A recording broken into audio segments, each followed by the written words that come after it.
Ramnavami on 17th April 2024. Finally night में रुद्राक्षी को dress पहना दी गई जो चाचा ने गिफ्ट करी थी लास्ट ईयर 2023 में नियर जन्माष्टमी के बाद। और यहाँ पाँचों की सेल्फी हमारा थीम था रेड कलर का, और गुड़िया की बस रेड तो नहीं थी बट कुछ कुछ रेड था। सो बैंड भी गुड़िया को रेड कलर का लगाया था। और आज दो आरती करनी पड़ी क्योंकि रामनवमी और 9th डे होता है वहाँ से आरती का। तो मैंने दोनों की पहले कथा करी और उसके बाद हमने पूजा करा। So just have a look and enjoy the vlog. ये मम्मी और गुड़िया की फ़ोटोग्राफ है, पाँचों की भी फ़ोटोग्राफ गई है। ये मम्मा और नानी की फ़ोटोग्राफ जब नानी के यहाँ से आ रहे थे मम्मा। सुबह सुबह मम्मा और गुड़िया की फ़ोटोग्राफ, रात की मम्मा और गुड़िया की फ़ोटोग्राफ। उसके बाद पढ़ा।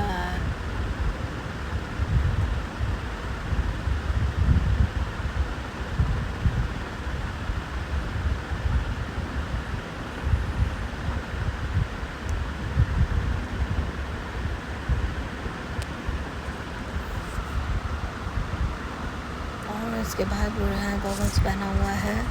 फिर आप कथा और आरती है। So enjoy meet next blog. Bye bye, take care.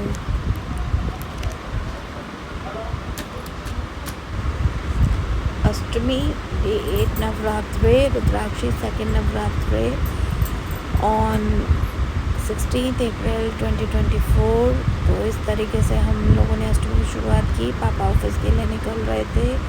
ये है कंचुकों के लिए प्रसाद।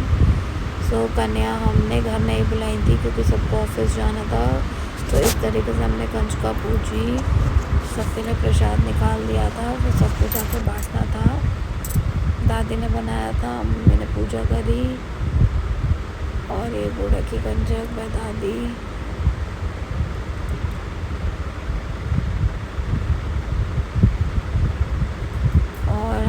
पिंक कलर के कपड़े पहने थे ऑफिस जाने के लिए, और दादी ने भी पहने थे।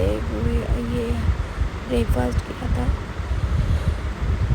ये Gudiya was dropping mamma. This was the lunch at the office. फिर शाम को पापा आ गए थे तो पापा गुड़िया खेल रहे थे। ये हम तीनों की सेल्फी।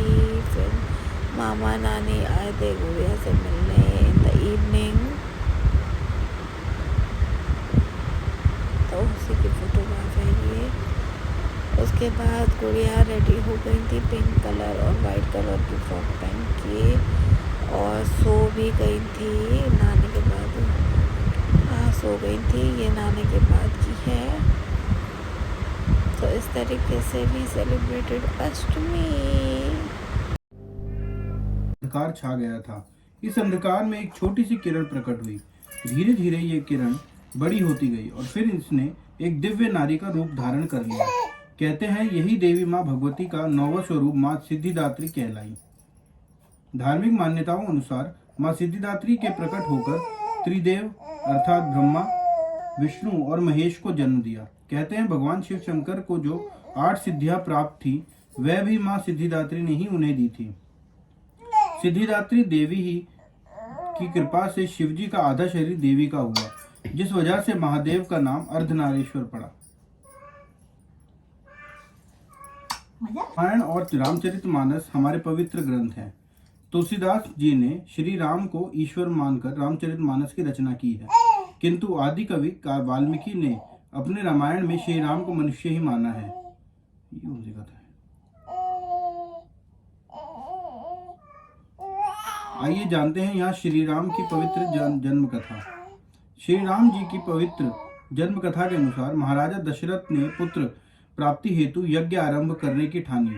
महाराज की आज्ञानुसार श्यामकर्ण घोड़ा चतुरंगिनी सेना के साथ छुड़वा दिया गया। महाराज दशरथ ने के समस्त मनस्वी, तपस्वी, विद्वान, ऋषि मुनियों तथा वेद विज्ञ प्रकांड पंडितों को यज्ञ संपन्न कराने के लिए बुलावा भेजा गया। निश्चित समय आने पर समस्त अभिज्ञातों के साथ महाराज दशरथ अपने गुरु वशिष्ठ जी और अपने परम मित्र अंग देश के अधिपति लोकपाल के जमाता रिंक ऋषि को लेकर यज्ञ मंडप में पधारे। इस प्रकार महान यज्ञ का विधिवत शुभारंभ किया गया। संपूर्ण वातावरण वेदों की उच्चाओं से उच्च स्वर के पाठ से गूंजने लगा। समस्त पंडितों, ब्राह्मणों, ऋषियों आदि को यथोचित धान धन्य गौ आदि भेंट करके सादर विदा करने के बाद यज्ञ की समाप्ति हुई। राजा दशरथ ने यज्ञ के प्रसाद चरा यानी खीर को अपने महल में ले जाकर अपनी तीनों रानियों को वितरित कर दिया। प्रसाद ग्रहण करने के परिणाम स्वरूप तीनों रानियों ने गर्भ धारण किया। जब चैत्र मास में शुक्ल पक्ष की नवमी तिथि को पुनर्वसु नक्षत्र में सूर्य, मंगल, शनि, बृहस्पति तथा शुक्र अपने अपने उच्च स्थानों में विराजमान थे, कर्क लग्न का उदय होते ही महाराज दशरथ की बड़ी रानी कौशल्या के गर्भ में एक शिशु का जन्म हुआ, जो कि नील वर्ण, चुंबकीय आकर्षण वाले, अत्यंत तेजोमय, परम कांतिवान तथा अत्यंत सुंदर था। इस शिशु को देखने वाले देखते रह जाते। इसके पश्चात शुभ नक्षत्रों और शुभ घड़ी में महारानी कैकेयी के एक तथा तीसरी रानी सुमित्रा के 2 तेजस्वी पुत्रों का जन्म हुआ। संपूर्ण राज्य में आनंद मनाया गया। महाराज के 4 पुत्रों के जन्म के उल्लास में गंधर्व गान करने लगे और अप्सराएं नृत्य करने लगी। देवता और विमानों में बैठकर पुष्प वर्षा करने लगे। महाराज ने उन्मुक्त हस्त से राजद्वार पर आए भाट, चारण तथा आशीर्वाद देने वाले ब्राह्मणों को और याचकों को दान दक्षिणा दी।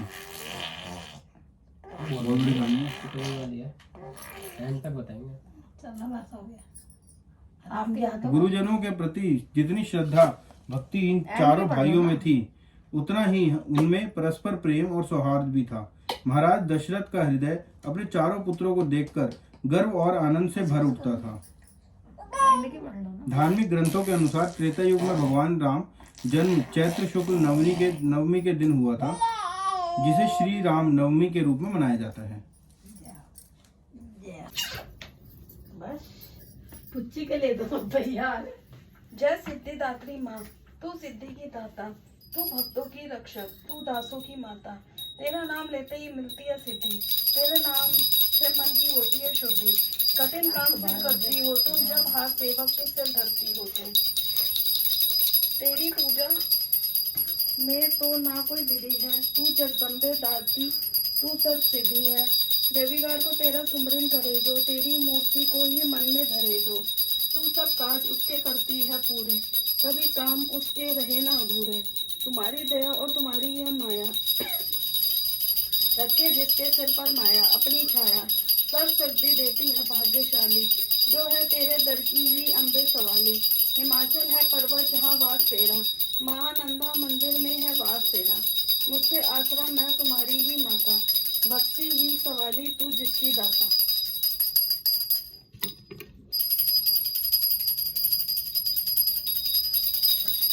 माधव राम जी आए। राम जी वहाँ नहीं है। हाय हाय पकड़ो फिर ऐसे।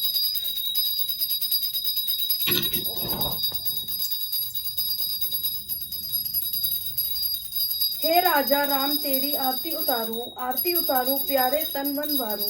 कनक सिंहासन रजत जोड़ी, दशरथ नंदन जनक किशोरी। युगल छवि को सदा निहारूं, हे राजा तेरी आरती उतारूं। बाम भाग शोभती जग जननी, चरण विराजित है सुत अंजनी। उन चरणों को सदा पखारूं, हे राजा राम तेरी आरती उतारूं। आरती हनुमत के मन भावे, राम कथा नित शिव जी गाए। राम कथा हृदय से उतारूं, हे राजा राम तेरी आरती उतारूं।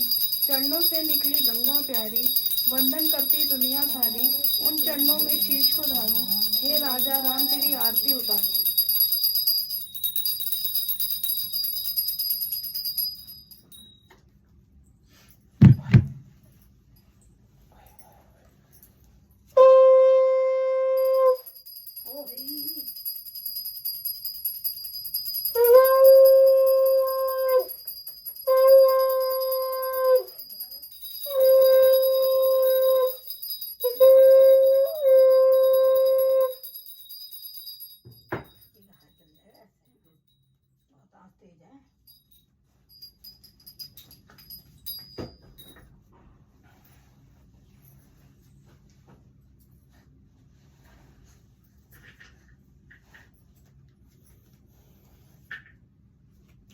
लगा दिया टीका।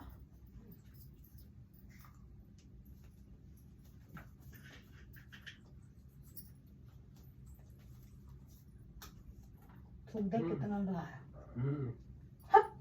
इतनी बात है, इतनी बात है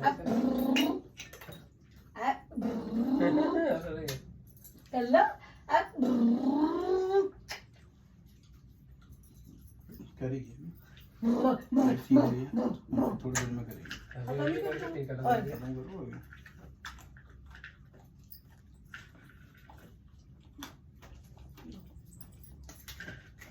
तो देख रही है लो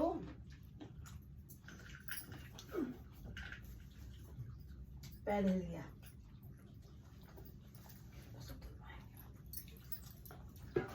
तोड़ लग गया किसने दिखा था